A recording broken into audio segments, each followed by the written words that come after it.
पंचीकरण. पंचीकरण ग्रंथामध्ये पान नंबर 202. 202 पानवर पहिलं सुरुवातीला शिष्य. ठीक आहे.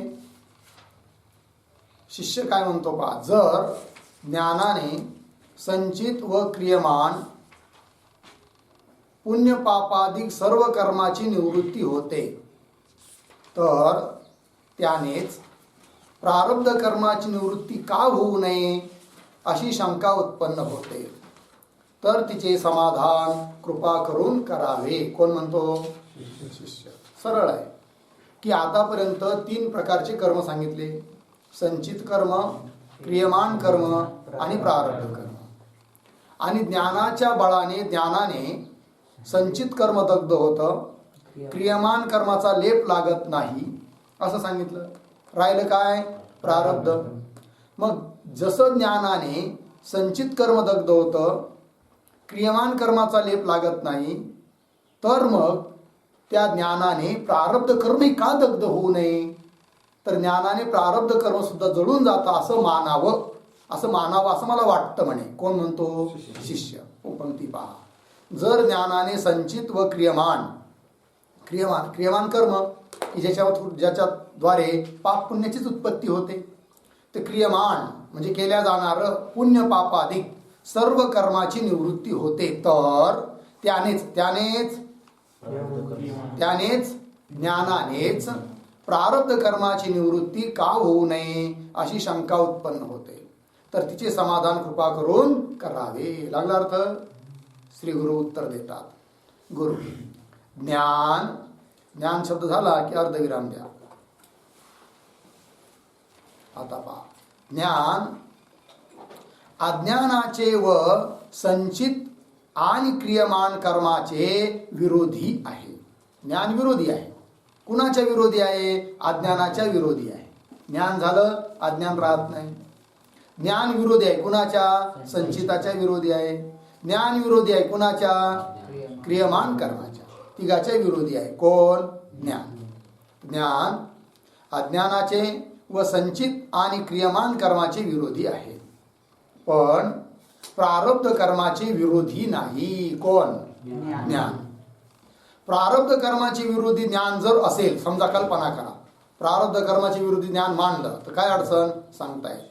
तर प्रारब्ध कर्माचे विरोधी ज्ञान जर असेल तर ज्ञानाचा उदय झाल्याबरोबर प्रारब्ध कर्माचा नाश झालाच पाहिजे. विरोध मानला तर ज्ञान झालं रे झालं, उदित होतं ना होतं, लगेच प्रारब्धही जळायला पाहिजे.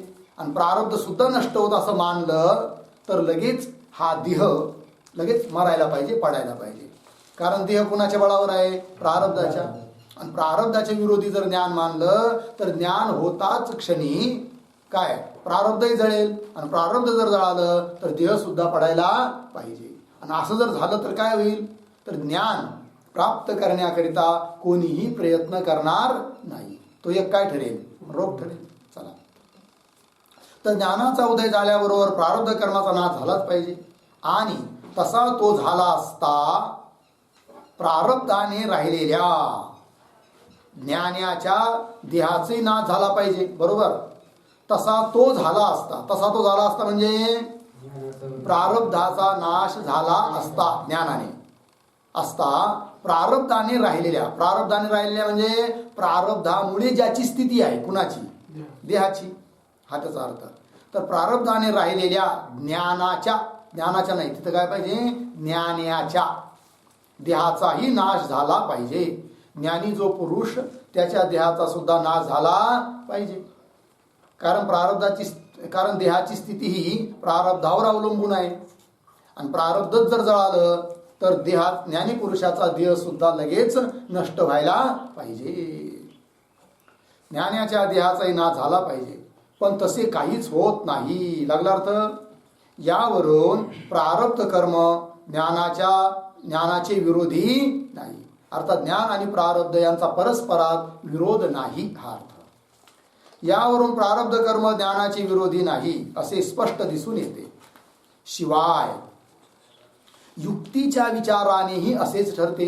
आता हे झालं सांग एक गोष्ट. आता आणखीन युक्तीने जरी विचार केला तरी सुद्धा ज्ञानाचा आणि प्रारब्धाचा विरोध नाही असं सांगतात. शिवाय युक्तीच्या विचाराने असेच ठरते.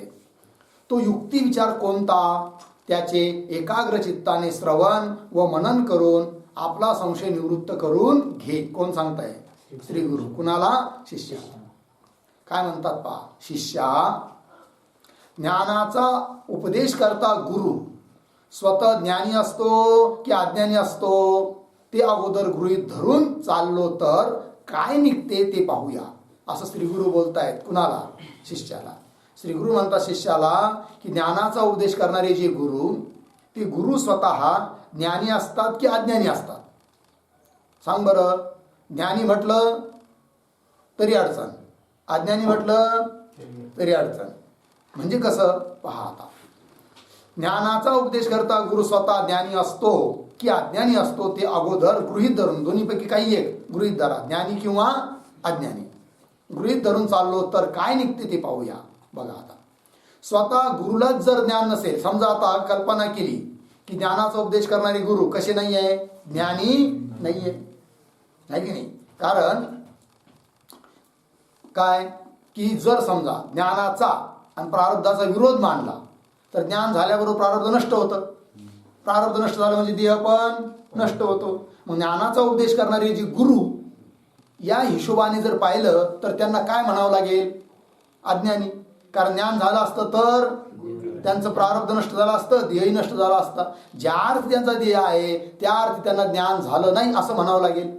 अर्थात उपदेश करणारे गुरु अज्ञानी आहे असं म्हणावं लागेल. बरोबर? केव्हा? जर ज्ञानाचा आणि प्रारब्धाचा विरोध मानला तर. विरोध मानला तर काय अडचण आली? गुरुला काय म्हणावं लागेल? अज्ञानी म्हणावं लागेल. म्हणजे मग म्हणा गुरु अज्ञानी आहे. ठीक. तर पंक्ती पहा. गुरुलाच जर ज्ञान नसेल, सापडलं की नाही, तर तो दुसऱ्या जिज्ञासूंना, हेच ना, तर तो दुसऱ्या जिज्ञासूंना ज्ञानाचा उपदेश कसा करू शकेल? आणि तेच जर ज्ञानी नसतील, समजा गुरु अज्ञानी असतील, तर दुसऱ्या शिष्यांना किंवा मुमुक्षूंना उपदेश करण्याची योग्यता त्या ठिकाणी आहे असं म्हणता येईल का?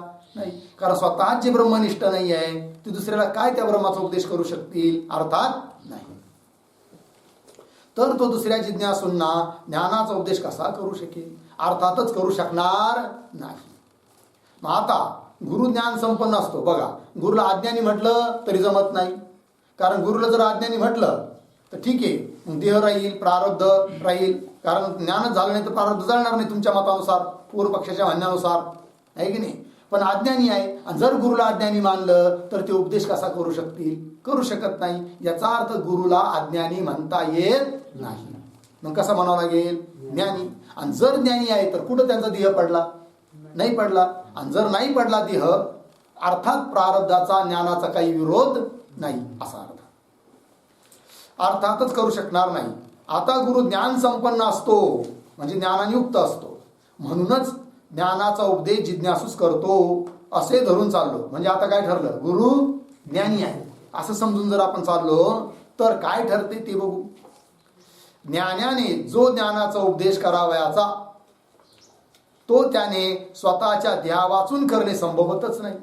समजा गुरु ज्ञानी मानले आणि पूर्वपक्षाच्या म्हणण्यानुसार जर ज्ञान प्रारब्ध यांचा विरोध आहे, याचा अर्थ त्या ज्ञानी गुरुचे प्रारब्ध संपले, प्रारब्ध नष्ट झालं ज्ञान झाल्यामुळे, आणि प्रारब्ध गेल्यामुळे देहही संपला. आणि जर देह जर त्यांचा नष्ट झाला असेल तर ते उपदेश कसा करू शकतील?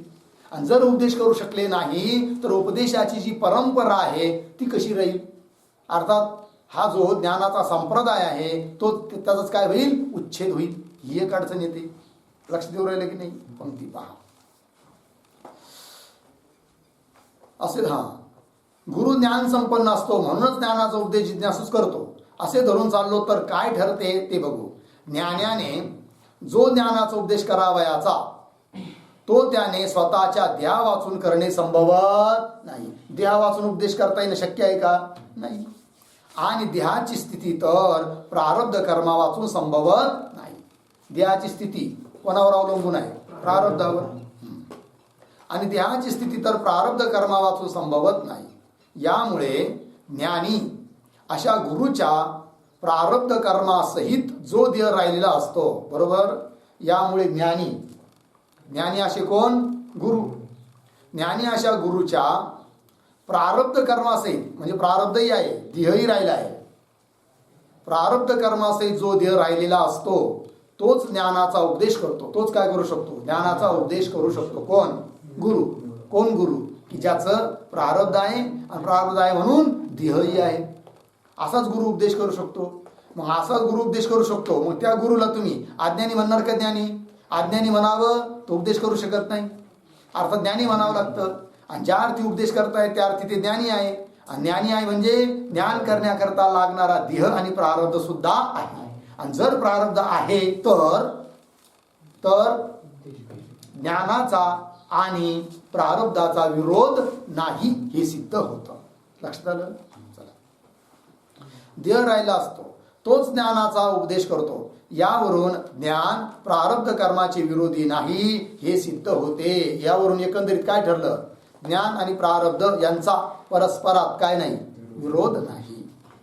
ज्ञान प्रारब्ध कर्माचे विरोधी आहे असे जर म्हटले तर ज्यावेळी गुरुला ज्ञान झाले असेल त्याच वेळी गुरुच्या प्रारब्ध कर्माचा नाश झाल्याने, है की नाही, ज्या क्षणी गुरुला ज्ञान झालं त्याच क्षणी त्यांचा प्रारब्धाचा नाश झाला. आणि प्रारब्धाचा नाश झाला तर देहाचा नाश असेल तर ज्यावेळी गुरुला ज्ञान झाले असेल त्याच वेळी गुरुच्या प्रारब्ध कर्माचा नाश झाल्याने गुरुच्या देहाचाही नाश झालाच पाहिजे होता.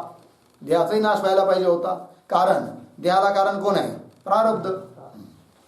असा जर गुरुच्या देहाचा नाश होऊ लागला तर ज्ञानाचा उपदेश करणाऱ्या गुरुच्या अभावाने, कारण ज्ञानाचा उपदेश करणारा कोणी राहणारच नाही, काय होऊन जाईल? उपदेश करणाऱ्याचा अभाव. उपदेश करणाऱ्या गुरुच्या अभावाने ज्ञान मार्गाचा संप्रदायच उच्छिन्न होईल. उच्छिन्न होईल म्हणजे नष्ट होईल. ज्ञान मार्गाचा जो संप्रदाय आहे, ज्ञान परंपरा जी चालत आलेली आहे, तो संप्रदायच काय होईल? उच्छिन्न होईल, नष्ट होईल. आणि अमुक एक उपदेश करता ज्ञानी आहे असे म्हणणेच संभावणार नाही. अमुक एक कोणी उपदेश करता तो ज्ञानी आहे असंही म्हणता येणार नाही. कारण तुम्ही काय ठरवलं की ज्ञान आणि प्रारब्ध यांचा काय आहे? विरोध आहे. मग ज्या अर्थी ते ज्ञानी आहे त्या अर्थी त्यांचा देह कसा राहिला? मग असं म्हणावं लागेल. देह आहे अर्थात ज्ञानी नाही असं म्हणावं लागेल. ही सारी अडचण येते. याचा अर्थ हे ठरतो की ज्ञान आणि प्रारब्ध यांचा काही विरोध नाही. बरोबर आहे. ज्ञान फक्त काय करतं की जगताविषयी मिथ्यात्व निश्चय करून देतं, अहम ब्रह्मास्मी बोध करून देतं. आणि प्रारब्ध काय करतं? सुखदुःखाचा फक्त भोग देतं. प्रारब्ध असं म्हणत नाही की जगताविषयी सत्यत्व बुद्धी निर्माण करूनच मी भोग देईल, असा प्रारब्धाचा आग्रह नाही आहे. अर्थात दोघाचा विषय भिन्न आहे. प्रारब्धाचा विषय काय? फक्त भोग देणे, सुखदुःखाचा भोग देणे. आणि ज्ञानाचा विषय काय? जगताविषयी मिथ्यात्व निश्चयपूर्वक अहम ब्रह्मास्मी बोध करून देणे, एवढा विषय आहे. अर्थात दोघाचा काही परस्पर विरोध नाही. दोघाचा विषय भिन्न भिन्न असल्यामुळे. आणि अमुक एक उपदेश करता ज्ञानी आहे असे म्हणणेच संभावणार नाही. अशा प्रकारचा मोठा विरोध येतो. लागला अर्थ? विरोध येतो केव्हा? जर ज्ञान आणि प्रारब्ध दोघांचा विरोध मानला तर. यासाठी ज्ञान प्रारब्ध कर्माचा नाश करीत नाही. बरोबर. असेच मानणे प्रशस्त आहे. प्रशस्त आहे म्हणजे श्रेष्ठ आहे, स्तुत्य आहे, उचित आहे. ठीक आहे ना? यासाठी ज्ञान प्रारब्ध कर्माचा नाश करीत नाही असेच मानणे प्रशस्त आहे. आणि म्हणूनच याज्ञवल्क्य ऋषी, उद्दालक, वसिष्ठ, पराशर, वीतहव्य, वेदव्यास, शुकदेव हे सारे ऋषींचे नाव आहेत. शुकदेव इत्यादी अद्वैत ज्ञान निष्ठ, अद्वैत ज्ञान मध्ये काय आहेत? ते निष्ठ आहे, परिपूर्ण आहे. अद्वैत ज्ञान निष्ठ ज्ञानी पुरुष ज्ञानाचे संप्रदाय प्रवृत्त करणारे पुष्कळ होऊन गेले. ही गोष्ट श्रुतीशास्त्रातून सर्वांस महशूर आहे. महशूर आहे म्हणजे प्रसिद्ध आहे, सर्वांना माहिती आहे, प्रसिद्ध आहे. त्याचप्रमाणे जनक, आणखीन काही ऋषी मुनी, जनक राजा, त्याचप्रमाणे जनक, भगीरथ, शिखीध्वज इत्यादी अतुल प्रतापी राजे सुद्धा, हे राजे लोक आहेत, राजे असून ज्ञानी आहेत, पण ते राजे सुद्धा कसे? अतुल प्रतापी. अतुल प्रतापी म्हणजे प्रताप म्हणजे पराक्रम, ज्यांच्या पराक्रमाची तुलना करता येणं शक्य नाही, असे मोठे मोठे पराक्रम ज्यांनी केलेले आहेत त्यांना असे राजे अतुल पराक्रमी. लागला अर्थ? शिखीध्वज इत्यादी अतुल प्रतापी राजे सुद्धा अद्वैत ज्ञान निष्ठेच्या योगाने, अद्वैत ज्ञान निष्ठा असल्यामुळे त्या योगाने जीवनमुक्त होऊन गेले. लागला अर्थ? जीवनमुक्त होऊन गेले. ज्ञान झाल्यावर सुद्धा त्यांचा देह होताच प्रारब्ध असेपर्यंत. यावरून ठरतं की ज्ञान आणि प्रारब्ध यांचा काही विरोध नाही. अशा गोष्टी महाभारत, श्रीमद भागवत, योग वासिष्ठ इत्यादी ग्रंथातूनही प्रसिद्ध आहेत. यावरून ज्ञानाच्या योगाने प्रारब्ध कर्माचा नाश जर झाला असता तर याज्ञवल्क्यादी ऋषीसह जनकादी राजास जीवनमुक्त म्हणणे संभवते ना. म्हणजे त्यांना जीवनमुक्त म्हणता आलं नसतं. कारण जीवनमुक्त त्यालाच म्हणतात की ज्ञान ज्याला झालेलं आहे, ज्याची अविद्या निवृत्त झालेली आहे, अहम ब्रह्मास्मी या दृढबोधात जो आहे तोच ज्ञानी. आणि ज्ञान झाल्यावर शरीर पडेपर्यंत तेवढा जो त्याचा काळ त्याला म्हणतात काय? जीवनमुक्त. जर ज्ञान झाल्या प्रारब्धाचा नाश झाला असता तर ह्या सर्व महात्म्यांना जीवनमुक्त म्हणता आलं नसतं. जीवनमुक्तीच संपली असती. जीवनमुक्तीचं जे शास्त्रात वर्णन केलेलं आहे ते सुद्धा व्यर्थ ठरलं असतं जर ज्ञानाचा प्रारब्धाचा विरोध असता तर. चला, तर याज्ञवल्क्यादी ऋषीसह जनकादी राजा जीवनमुक्त म्हणणे संभवते ना.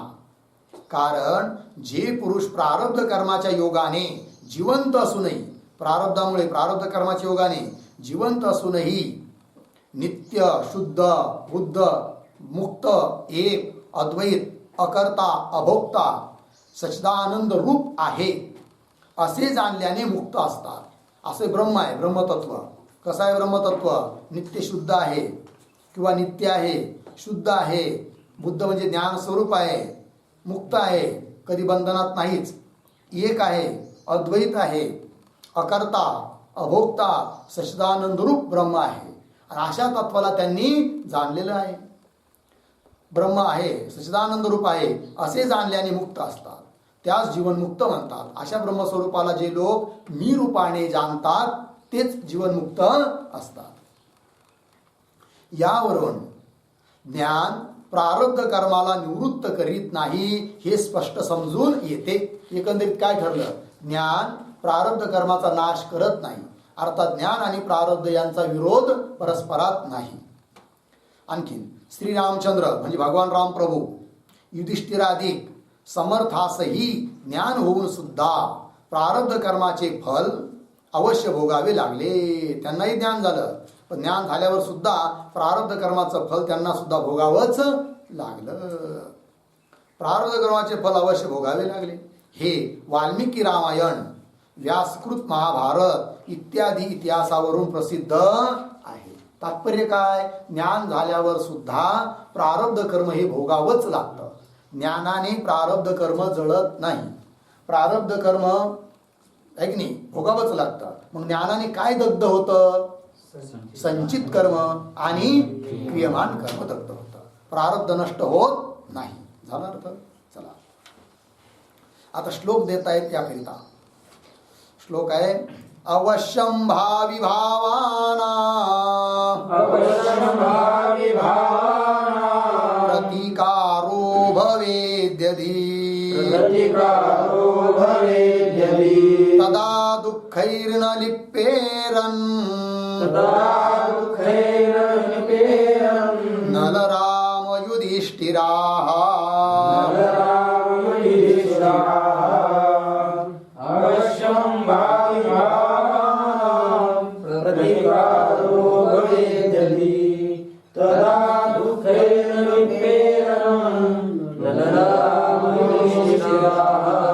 अवश्यं भावी भावानां प्रतिकारः भवेत् यदि तदा दुःखैः न लिप्पेरन् नलराम युधिष्ठिराः.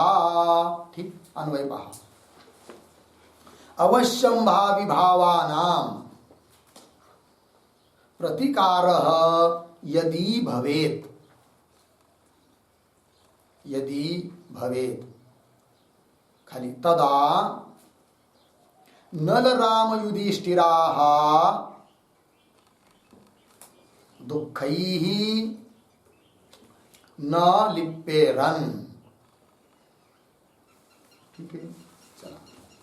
अवश्यम भावी भावानाम म्हणजे काय, ज्या गोष्टी घडणाऱ्या आहेत आहे की नाही, अवश्यम भावी भावानाम ज्या गोष्टी घडणाऱ्याच आहेत त्यांचा प्रतिकार यदि भवेत, जर त्यांचा प्रतिकार होऊ शकला असता, त्यांना हटवता आलं असतं, तर प्रतिकार यदि भवेत तर तदा नल राजा, राम प्रभू, युधिष्ठिर आहे की नाही, पांडवापैकी मोठे बंधू युधिष्ठिर, धर्मराज, हे सर्व दुःखही न लिप्पेरन, दुःखाच्या द्वारे लिप्त झालेच नसते.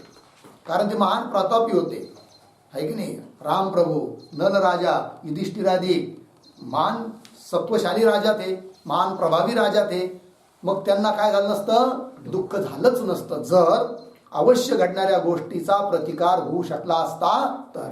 याचा अर्थ हा होतो की जे घडणार आहे अवश्य रूपाने ते घडणारच आहे, आणि जे घडणार नाही ते घडणारच नाही, हा त्याचा अर्थ आहे. ठीक आहे.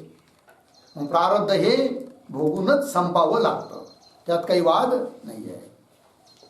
अर्थ पहा, अवश्य व्हावयाचेच असे जे प्रारब्ध कर्माचे फलभोग, अवश्य व्हावयाचेच जे घडणारेच आहे असे जे प्रारब्ध कर्माचे फलभोग, त्यास निवारण्याचा जर काही उपाय असता, त्याला नाश करण्याचा जर काही उपाय असता, तर नलराजा, धर्मराजा व श्री रामचंद्र प्रभू हे तिघेही राजे राज्यरहित होऊन वनवासादी दुःखे भोगते ना. म्हणजे राज्यरहित होऊन वनवासादी दुःख यांना भोगावे लागले नसते. पण तिघाची गती बघा कशी झाली आहे, माहिती नाही. नलराजाला सुद्धा स्वतःचं राज्य सोडून वनावनात भटकावं लागलं. मोठी कथा आहे नलराजाची, ठीक आहे ना. खूप सत्वशाली राजा. पुन्हा रामप्रभू तो प्रसिद्धच आहे, 14 वर्ष वनवासात जावं लागलं. आणि युधिष्ठिरादी त्यांना सुद्धा खूप दिवस काय तीर्थयात्रेला वनवासाला जावं लागलं, 12 वर्ष वनवास काढावा लागला, आहे की नाही. साऱ्यांचं इतिहास माहिती आहे तुम्हाला. चला पुढे. यासाठी ज्ञानी किंवा अज्ञानी, सापडलं का, ज्ञानी असो की अज्ञानी असो, पाहिजे तो असला तरी त्याच्या देहाचे प्रारब्ध कर्म भोगले गेल्या वाचून निवृत्त होऊ शकावयाचेच नाही. कोणीही असू द्या, ज्ञानी किंवा अज्ञानी, प्रारब्ध कर्म हे भोगावंच लागतं. कारण प्रारब्ध कर्म हे कसं आहे, हातातून सुटलेल्या बाणासारखं आहे. लक्षाचा वेध घेऊनच ते थांबणार. बाण एकदा सोडला तर त्याचं लक्ष जोपर्यंत आहे तिथपर्यंत, जोपर्यंत जात नाही तोपर्यंत तो बाण थांबत नाही, आहे की नाही. त्याप्रमाणे प्रारब्ध कर्म भोगायला आरंभ झालाय ना, ते भोगावंच लागतं. मग ज्ञानाने जळतं काय, संचित आणि क्रियमान. यासाठी ज्ञानी किंवा अज्ञानी पाहिजे तो असला तरी त्याच्या देहाचे प्रारब्ध कर्म भोगले गेल्या वाचून निवृत्त होऊ शकावयाचेच नाही. बरोबर. ज्ञानाची संचितादी बाकीची कर्मे, संचित, क्रियमान वगैरे, ज्ञानाची संचितादी बाकीची कर्मे मात्र ज्ञान झाल्याबरोबर निवृत्त होऊ शकतात. ठीक आहे.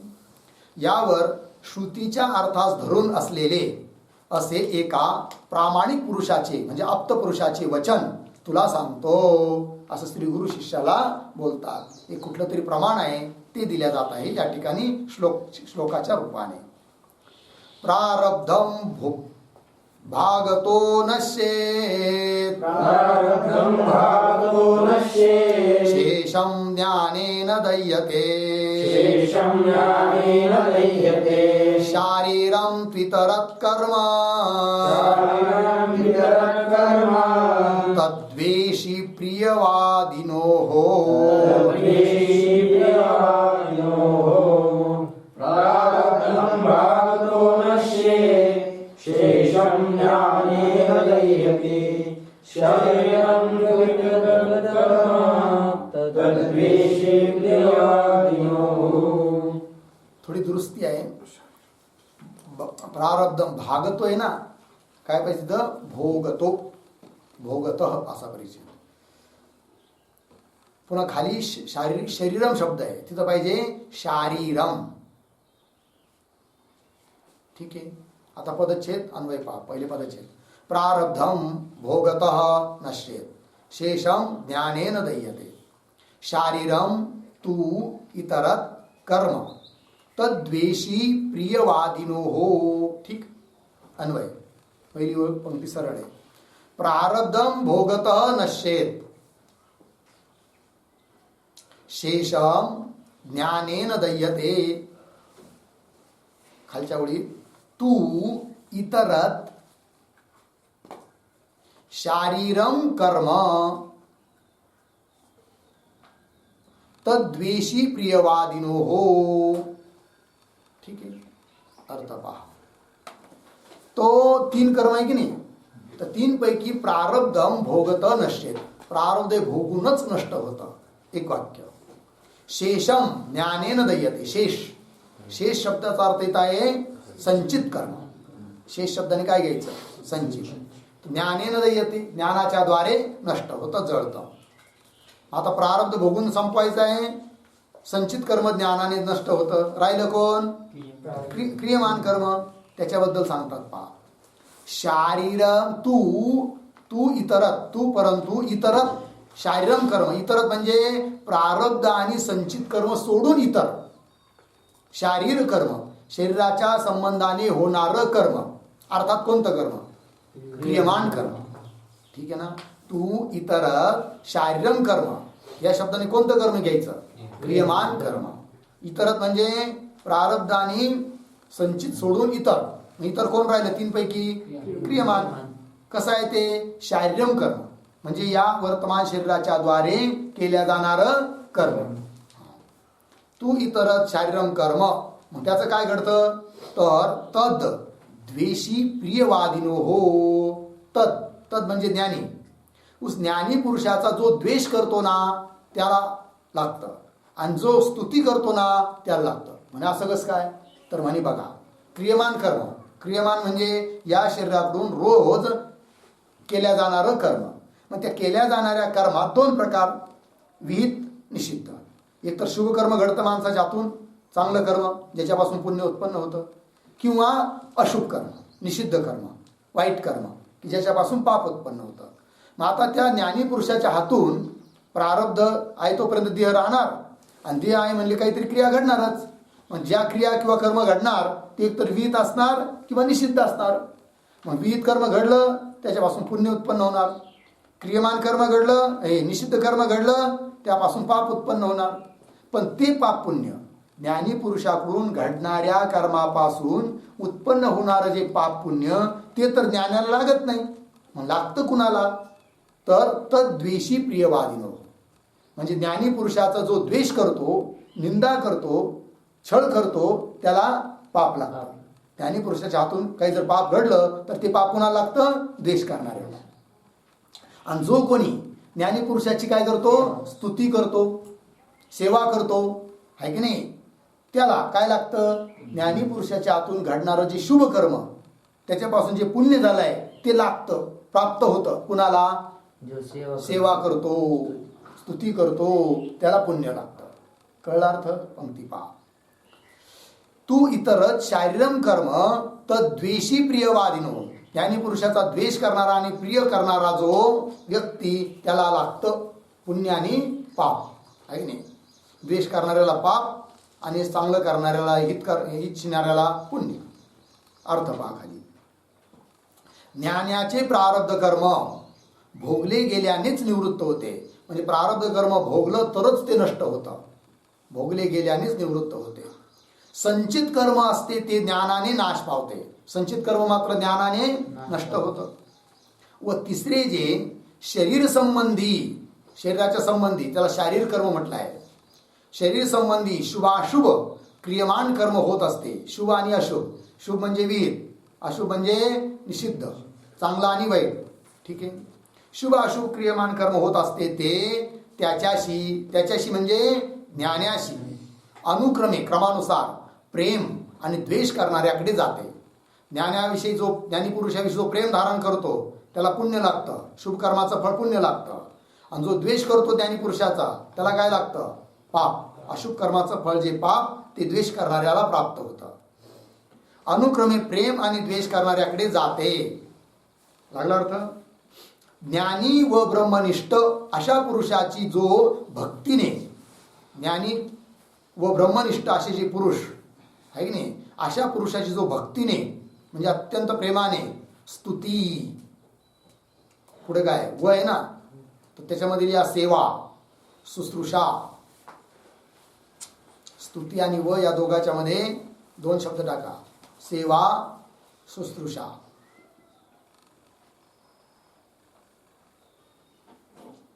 आता अर्थ पहा. ज्ञानी व ब्रह्मनिष्ठ अशा पुरुषाची जो भक्तीने स्तुती करतो, सेवा करतो किंवा शुश्रूषा करतो, सेवा करतो म्हणजे अनुकूल ठरतो, सेवा करतो व पूजन करतो, पूजा करतो, तो त्या ज्ञानाच्या पुण्यकर्माचे ग्रहण करतो. असा व्यक्ती ज्ञानी पुरुषाचं जे पुण्यकर्म त्याचं ग्रहण करतो. ठीक आहे. आणि जो त्याची निंदा आणि जो त्याची ज्ञानी पुरुषाची काय करतो? निंदा व द्वेष करतो, तो त्याच्या अशुभ कर्माचे ग्रहण करतो. ज्ञानी पुरुषाकडून काही अशुभ कर्म घडलं तर त्या अशुभ कर्माचं फळ पाप त्याला लागतं, द्वेष करणाऱ्याला. अशुभ कर्माचे ग्रहण करतो असे श्रुतीमध्येही सांगितलेले आहे, वेदात सांगितलेलं आहे. म्हणून प्रारब्ध कर्माचे फळ म्हणून प्राप्त झालेले जे सुख दुःखादी भोग ते देह भोगतो. म्हणून ज्ञानी पुरुष जरी असला तरी सुद्धा त्याला सुख दुःखाचा भोग घडतो, कारण प्रारब्ध कर्माचं ते काय आहे? फळ आहे, सुख दुःखाचा भोग. म्हणून प्रारब्ध कर्माचे फळ म्हणून प्राप्त झालेले कोण? सुख आणि दुःख. सुख दुःख हे कुणाचं फळ आहे? प्रारब्ध कर्माचं फळ आहे. ठीक आहे. म्हणून प्रारब्ध कर्माचे फळ म्हणून प्राप्त झालेले जे सुख दुःख आदी भोग ते देह भोगतो. ज्ञानी पुरुषाचा देह भोगतो.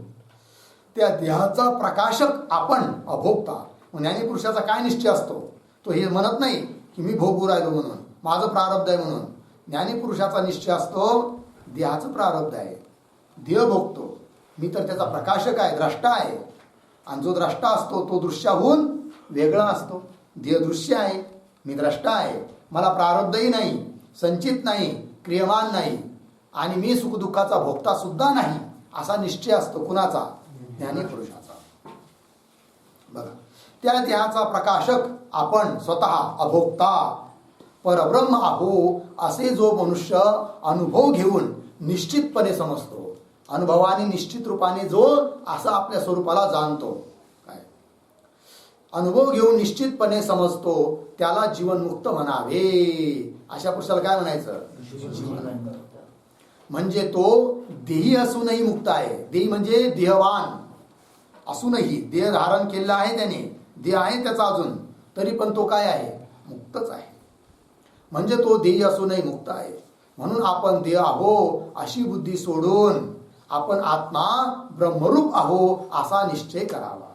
म्हणून श्रीगुरु सांगतात, बाबा रे, आपण देह आहो ही जी भ्रमानी बुद्धी झालेली आहे अज्ञानामुळे, तिचा काय करावा? त्याग.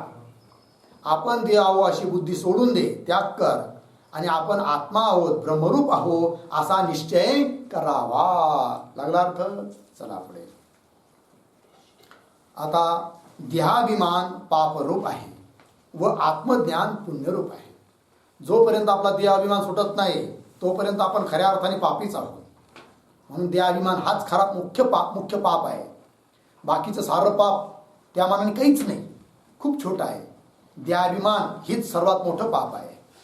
आणि आत्मज्ञान हेच सर्वात मोठं काय आहे? पुण्य आहे. म्हणून आपण काय काय करायचं? आता आत्मज्ञान प्राप्त करायचं. आणि काय करायचं नाही? देहाभिमान करायचा नाही. म्हणजे देहाभिमान टाकून द्यायचा. देहाभिमान टाकून द्यायचा म्हणजे देहच मी आहे ही जी अज्ञानाने झालेली बुद्धी ती सोडून द्यायची. बघा, आता आपण देहच आहोत असे मानणे दोषास्पद आहे. दोषास्पद आहे म्हणजे पापरूप आहे. आणि आत्म्याचा बोध म्हणजे ज्ञान आहे की नाही, आत्म्याचं मी रूपाने ज्ञान, आत्म्याचा बोध महापुण्यप्रद आहे, महापुण्य स्वरूप आहे. या प्रकारचे वर्णन गुरु आता करतात चौपाईच्या माध्यमाने. चौपाई वाचूया. 33 नंबरची चौपाई. ठीक आहे. देहने हु माने जे कोई, देहने हु माने जे कोई, महादोषी कहिये सोई, महादोषी कहिये सोई, आत्मबुद्धी जेने भाई, आत्मबुद्धि जेने भाई, महापुण्य जाणिये ताई, महापुण्य जानिये ताई.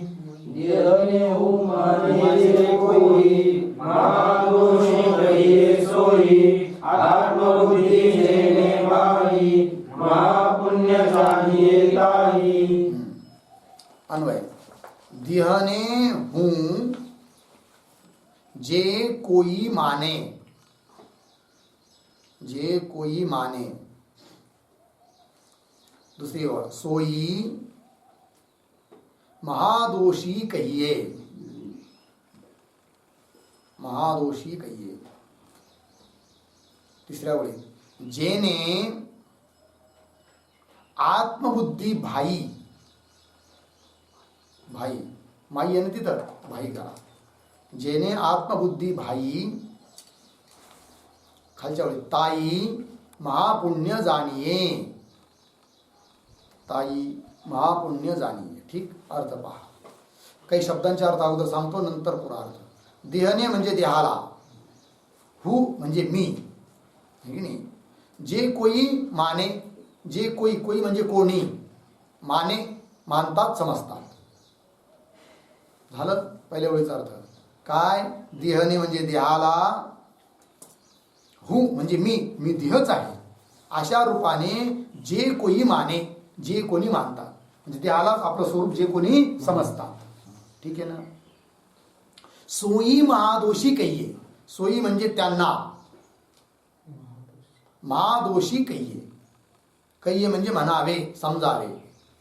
त्यांनाच महादोषी समजावे, महापापी समजावे, असा अर्थ आहे. ठीक. आता याच्या विरुद्ध तिसरी ओळ. जेने आत्मबुद्धी भाई. जेने म्हणजे ज्याला, भाई, भाई म्हणजे झाली. भाई शब्दार्थ भई, भई म्हणतो ना आपण, भाई, भई झाली. काय अर्थ झाला मग. जेने आत्मबुद्धी भाई म्हणजे ज्याला आत्मबुद्धी झाली आहे. ताई, ताई म्हणजे त्याला. महापुण्य जाणिये, जाणिये जाणावे, तो महापुण्यवान आहे असं समजावं. कोण. की ज्याला आत्मबुद्धी झाली आहे, म्हणजे अहम ब्रह्मास्मी अशा प्रकारचा बोध ज्याला झाला आहे तो महापुण्यवान. आणि ज्याची बुद्धी देहावरच आहे, देहाला जो मी समजतो तो महापापी, महादोषी. लागला अर्थ. चला टीका पहा. जो मनुष्य आपला देहच आपण आहो असे मानतो, आपला हा जो देह, स्थूल देह वगैरे, या देहाला काय समजतो, आपलं स्वरूप समजतो. थोडक्यात प्रत्येक आत्मा जो ब्रह्मतत्व साक्षी, त्याच्या ठिकाणी आत्मबुद्धी न होता त्याला सोडून अन्य कुठेही जरी आत्मबुद्धी झाली, कोणाची देहावर असेल, कोणाची इंद्रियावर असेल, कोणी मनाला आत्मा म्हणत असेल, कोणी बुद्धीला आत्मा म्हणत असेल, तरी ते सर्व काय आहेत, महापापीच आहे. कारण यथार्थ रूपाने त्यांनी आत्म्याला जाणलंच नाही, असा अर्थ. जो मनुष्य आपला देहच आपण आहो असे मानतो त्याला महादोषी किंवा महापापी म्हणावे. त्याला काय म्हणायचं, महादोषी, महापापी. स्मृतीतही सांगितलेले आहे की काय, नानृतात पातकम परम, न अनृतात पातकम परम, अनृतात परम पातकम न. अनृत खोटं बोलणे, खोटं वागणे यापेक्षा परम अर्थात मोठं दुसरं कोणतंही पाप नाही, पातक नाही, असं सांगितलं आहे. आणि त्याला मी म्हणणं म्हणजे खरं बोलणं आहे की खोटं बोलणं आहे, खोटं बोलणं आहे, म्हणून ते सर्वात मोठं पाप आहे. ठीक, दिलंय पुढं. नानृतात पातकम परम, असत्य भाषणापेक्षा, असत्य बोलण्यापेक्षा अधिक मोठे दुसरे का असे दुसरे कोणतेही पाप नाही. बरोबर. म्हणजे असत्य बोलणे हे सर्वात मोठे पाप आहे. खोटं बोलणं हे काय आहे, सर्वात मोठं पाप आहे. म्हणून माणसाने खोटं बोलू नये. काही काही माणसाचा स्वभावच पडून जातो. प्रत्येक शब्दाला पदाला काही कारण नसताना खोटं बोलतात. याचा अर्थ कारण असल्यावर खोटं बोलावं असं मी म्हणत नाही. पण काहीच कारण नाही. का जेवण केलं का? जरी केलं नाही मला भूकच नव्हती, काहीतरी सांगणार. काही कारण आहे का? आहे की नाही? खोटं बोलूच नाही शक्यतो. लयच मोठा अतिप्रसंग आला आहे की नाही, तर एवढं खोटं बोलायला हरकत नाही. पण खोटं शक्यतो बोलू नाही. हा, खोटं बोलावं कुठं? जिथं समजा आपल्या खोटं बोलल्यामुळे गायीची हत्या होऊ राहिली, पुन्हा ब्राह्मणाची हत्या होऊ राहिली, किंवा काहीतरी जगताचा खूप मोठा अनर्थ होऊ राहिलं, तर तेवढ्यापुरतं खोटं बोललं काही हरकत नाही आहे की नाही? स्वतः भगवंताने सांगितलं होतं ना, कुणाला? युधिष्ठिराला. काय? अरे बाबा ऐक माझं, नको पूर्ण खोटं बोलू, पण कमीत कमी अर्ध काय? हा, नरोवा कुंजरोवा. अश्वत्थामा मेला, पण माहित नाही हत्ती का माणूस. पण भगवंत किती आणि किती हुशार, चतुराचा शिरोमणी, चतुरातू शिरोमणी, गुण लावण्याची गाणी आहे की नाही? मग आता कबूल झाली कोण? धर्मराजा. आणि मग आला विचारायला कोण? द्रोणाचार्य. अश्वत्थामाच्या वडिलांचं नाव काय आहे? द्रोणाचार्य. कारण कोणावर विश्वास बसाना, कारण अश्वत्थामा चिरंजीव आहे, त्यांना माहिती होतं. आणि मेला कसं काय बा, आता कोणावर विश्वास ठेवावा? मग म्हणे जरी शत्रुपक्षातले असले युधिष्ठिर, तरी ते खोटं बोलणार नाही, एवढा आत्मविश्वास होता द्रोणाचार्यांना. शत्रूला सुद्धा आत्मविश्वास व्हावा. काय साधी गोष्ट आहे का? हा, इतकं खरं बोलायचे कोण? युधिष्ठिर, धर्मराजा. गेली विचारायला, अहो म्हणे राजे महाराज, आणि मला माझ्या कानावरची बातमी आली आहे का अश्वत्थामा मेला. खरी गोष्ट आहे का? आता खूप नाईलाजाने समजून शिकवलं होतं. मग आता पूर्ववाक्य बोलू राहिले ते कोण? युधिष्ठिर. अश्वत्थामा हतः नरोवा कुंजरोवा. हे वाक्य पूर्ण बोलत होते, पण भगवंताने सारे असे तयारच ठेवले होते. काय म्हणे? अश्वत्थामा हतः. एवढं वाक्य उच्चारण संपल्याबरोबर बाजे, ढोल, तासे वाजायचे साऱ्यांनी. म्हणजे पुढचं वाक्य ऐकू जाऊच नाही कुणाला. सारी अशी सेना तयारच. अश्वत्थामा हत एवढं बोलले, पुढे बोलत राहिले, पण तेवढ्यात हे धडामधूम आवाज चालू झाला. पुढचं ऐकायलाच नाही गेलं कुणाला? द्रोणाचार्यांना. मग त्यांना असं वाटलं, जर ऐकायला गेलं असतं त्यांनी विचार केला असता कदाचित, कोण आहे जाणून घेऊ आपण. पण पुढचं वाक्य ऐकायलाच नाही गेलं. आणि मग निश्चय झाला द्रोणाचार्याचा की माझा मुलगा मेला, कारण युधिष्ठिर खोटं बोलणार. तिथंच मान टाकून दिली म्हाताऱ्याने. एवढा पुत्रमोह होता, कळलं की नाही? तिथं श्वास सोडला. चला, तात्पर्य काय? खोटं बोलणं काय आहे? महान पाप आहे. चला, तेच दिले इथे. नानृतात पातकम परम. असत्य भाषणापेक्षा अधिक मोठे असे दुसरे कोणतेही पाप नाही. म्हणजे असत्य बोलणे हे सर्वात मोठे पाप आहे. बरोबर? या नियमाप्रमाणे देहच आत्मा आहे असे जो म्हणतो तो असत्य बोलतो, कारण देह थोडी आत्मा आहे. देह तर पंचमहाभूताचं कार्य आहे, विकारी आहे, तो कसं काय आत्मा होईल? तरी पण जो कोणी देहालाच आत्मा म्हणतो, समजतो, तो खोटं बोलू राहिला, खोटं समजू राहिला. म्हणून त्याच्यासारखा दुसरा पापी कोणीच नाही. हा अर्थ. देहच आत्मा आहे असे जो म्हणतो तो असत्य बोलतो, कारण देह आहे पंचभूताचे कार्य. देह कुणाचं कार्य आहे? पंचमहाभूताचं कार्य आहे. आणि आत्मा त्याहून वेगळा आहे, कारण आत्मा पंचमहाभूताचं कारण आहे आणि देह पंचमहाभूताचं कार्य. कुठंच ताळमेळ नाही. एक कार्य आहे, एक कारण आहे, तरी भ्रमाने लोक समजतात काय की देहच आत्मा आहे. मग ते खोटं बोलणं आहे. कारण देह आहे पंचमहाभूताचे कार्य व आत्मा आहे पंचभूताचे कारण. त्याचप्रमाणे देह विकारी. आणखीन दोघात भेद आहे आत्मा आणि देहामध्ये. देह कसा आहे? विकारी, विकाराला प्राप्त होणारा आहे देह, आहे की नाही? म्हणजे त्याचं अवस्थांतर होतं. लहानपणी एवढा देह होता, 10-12 वर्षांनी पाहिला तर खूप मोठा झाला, आहे की नाही? तरुणपणात अगदी गुबगुबीत दिसतो आणि म्हातारपणात एकदम असा होऊन जातो, कळलं की नाही? स्वतःचं तांब्या पाणी ग्लास सुद्धा उचलत नाही, अशी स्थिती होऊन जाते. विकारी आहे कोण? देह. त्याचप्रमाणे देह विकारी, पुन्हा दृश्य आहे, ठीक आहे ना, आणि आत्मा द्रष्टा आहे, दोन्हीत फरक आहे. आत्मा अविकारी आहे, पुन्हा पुन्हा अनित्य आहे. कोण? देह. जड आहे, परिच्छिन्न आहे, म्हणजे मर्यादित आहे की नाही, एवढ्या एवढ्या जागेत बस मावतो. कोण? देह, आहे की नाही. पुन्हा सावयव, अवयवाने युक्त आहे, हा झाला देह. व आत्मा कसा आहे ते पाहता.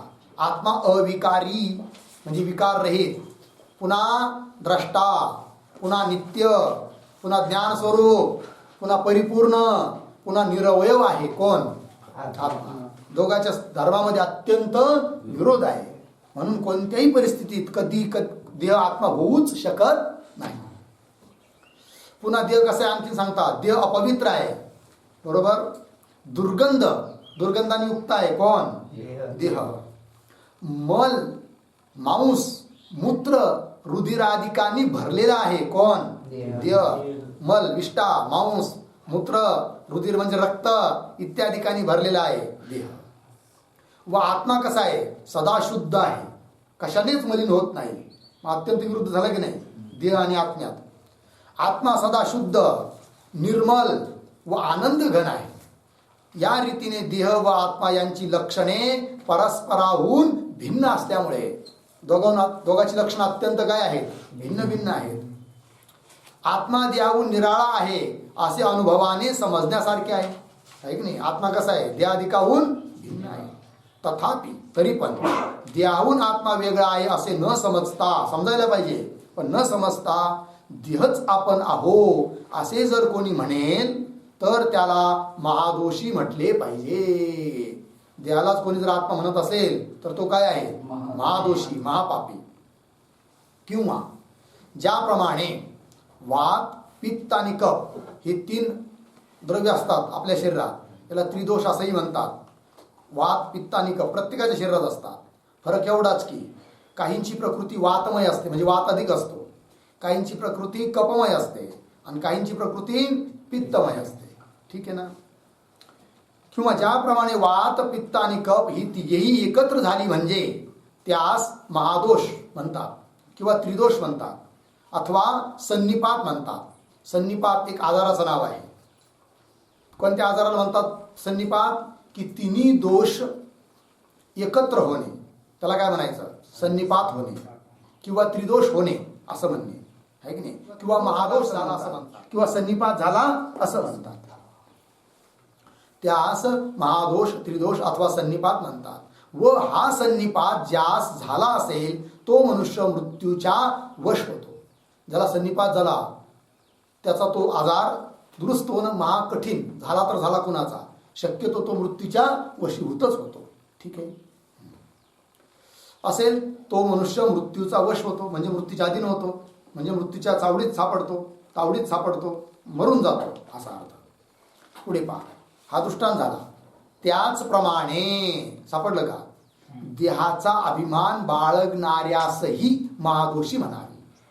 त्याप्रमाणे जो देहाचा अभिमान धारण करतो, देह मी आहे म्हणून, तो सुद्धा कसा आहे? महादोषी आहे तो.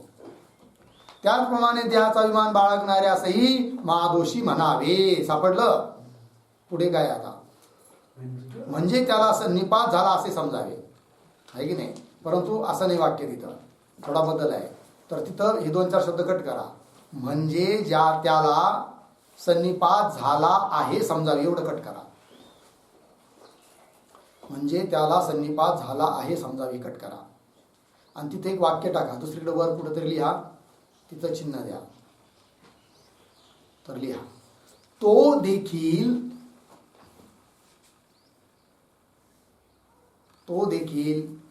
जन्ममरणापासून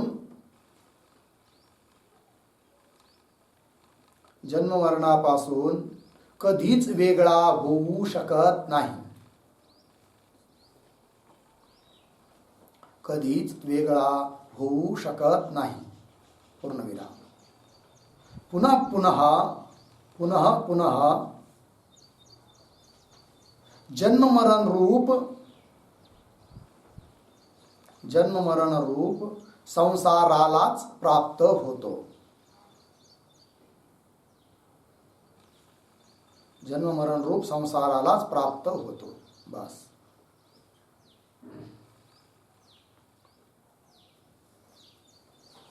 झालं. आता अर्थ पहा. जसं वर दृष्टांत दिला की ज्याला सन्निपात झालाय तो मनुष्य मृत्यूच्या वश होतो, बरोबर. त्याचप्रमाणे देहाचा अभिमान बाळगणाऱ्यासही महादोषी म्हणावे, बरोबर.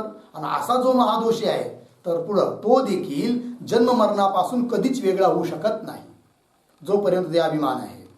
मग काय होतो, पुन्हा पुन्हा जन्म मरण रूप संसारालाच प्राप्त होतो. कोण? देहाभिमान. लागला अर्थ. चला पुढे पाहता.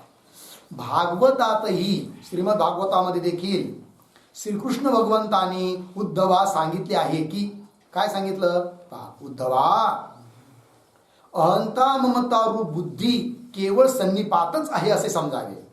अहंता ममता रूप देहाविषयी अहंता ममता रूप जी बुद्धी आहे ना त्याला काय समजावं, जस काही तो सन्निपातच आहे असं समजावं.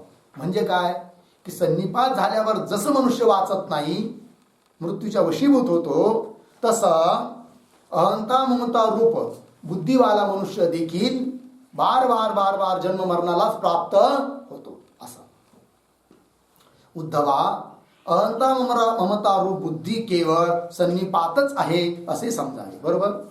म्हणजे सत्वगुण, रजोगुण आणि तमोगुण या 3 गुणांच्या ठिकाणी व त्यांच्या कार्याच्या ठिकाणी आहे की नाही, तिथं काय लिहिते शब्द, तर कार्याच्या असं पाहिजे, व त्यांच्या कार्याच्या ठिकाणी म्हणजे सत्वगुण, रजगुण, तमगुण त्यांच्या ठिकाणी. त्याचप्रमाणे सत्वगुण, रजगुण, तमगुणाचं जे कार्य देहादिक पदार्थ त्यांच्या ठिकाणी व त्यांच्या कार्याच्या ठिकाणी ज्या अहंता ममता असतात त्यास सन्निपात समजावे. सन्निपातासारखाच तो एक महान आजार समजावा. कोण? देहादिकाच्या ठिकाणी आणि आहे की नाही सत्वगुण, रजगुण, तमगुणाच्या ठिकाणी आणि त्यांचं कार्य जो देह त्यांच्या ठिकाणी ज्या अहंता आणि ममता, ज्या अहंता ममता असतात त्या सन्निपात समजावे, बरोबर. असा सन्निपात ज्यात झाला असेल तोही मरणाच्या स्वाधीन होतो. म्हणजे काय की ज्याला देहादिकाच्या ठिकाणी अहंता ममता असतील तो देखील काय मरणाच्या स्वाधीन होतो, मरणाच्या अधीन होतो, मरणापासून सुटू शकत नाही.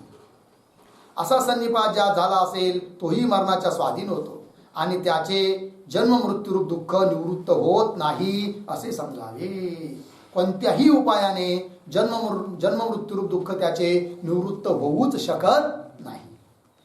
कारण एकच उपाय आहे जन्म मृत्यूचं दुःख निवृत्त करण्याचा. कोणता? देहाविषयी असणारी अहंता ममता टाकून देणे आणि स्वस्वरूपाविषयी आहे की नाही अहंता म्हणजे मी रूप धारण करणे, म्हणजे मी ब्रह्म आहे असा निश्चय करणे, थोडक्यात ज्ञान होणे. हा एकमात्र उपाय आहे. कशाचा? जन्म मृत्यू रूप चक्रापासून सुटण्याचा. त्याचे जन्म मृत्यू रूप दुःख निवृत्त होत नाही असे समजावे. याच्या उलट त्या मनुष्याला ब्रह्मनिष्ठ सद्गुरूच्या अनुग्रहाने आहे की नाही लागलं ना वरचं वाक्य, स्वाधीन होतो, तोही मरणाच्या स्वाधीन होतो आणि त्याचे जन्म मृत्यूरूप दुःख निवृत्त होत नाही असे समजावे, बरोबर. याच्या उलट आता ज्या मनुष्याला ब्रह्मनिष्ठ सद्गुरूच्या अनुग्रहाने, एखादा कोणी मनुष्य ब्रह्मनिष्ठ सद्गुरूकडे गेला, सद्गुरूने त्याच्यावर अनुग्रह केला, उपदेश दिला. ज्या मनुष्याला ब्रह्मनिष्ठ सद्गुरूच्या अनुग्रहाने आपण सच्चिदानंद आत्मा हो अशी बुद्धी झाली असेल, है की नाही. तृतीय पादात आलता ना, आत्मबुद्धी जेने भाई, है की नाही, महापुण्य जाणीये ताई, त्याची व्याख्या करता येत आता. झालं ना. ज्या मनुष्याला आत्मनिष्ठ ब्रह्मनिष्ठ सद्गुरूच्या अनुग्रहाने आपण सच्चिदानंद आत्मा हो अशी बुद्धी झाली असेल त्याचे पुण्य जबरदस्त आहे असे समजावे. म्हणजे त्याच्या पुण्याला तोड नाही, आहे की नाही. ब्रह्मविचार विलक्षण पुण्याचा हेतू आहे. ब्रह्मविचार करणं म्हणजे महान पुण्य प्राप्त करणं आहे की त्या पुण्याची बरोबरी कोणी करूच शकत नाही. ब्रह्मविचार विलक्षण अद्भुत पुण्याचा हेतू आहे असे सिद्धांत मुक्तावलीत, सिद्धांत मुक्तावली नावाचा ग्रंथ आहे. त्या ग्रंथात देखील आप्त पुरुषाची वाक्य आहे. कशाविषयी वाक्य? की ब्रह्मविचार हा महापुण्याला कारण आहे असं सांगणारं वाक्य आहे. तर कोणते वाक्य आहे? तर ते वाक्य म्हणजे श्लोक सुद्धा इथं दिल्या जात आहे. परंतु त्या श्लोकाचा विचार आपण उद्या करू. ओम पूर्णमदः पूर्णमिदं पूर्णात् पूर्णमुदच्यते पूर्णस्य पूर्णमादाय पूर्णमेवावशिष्यते. ओम शांति शांति शांति.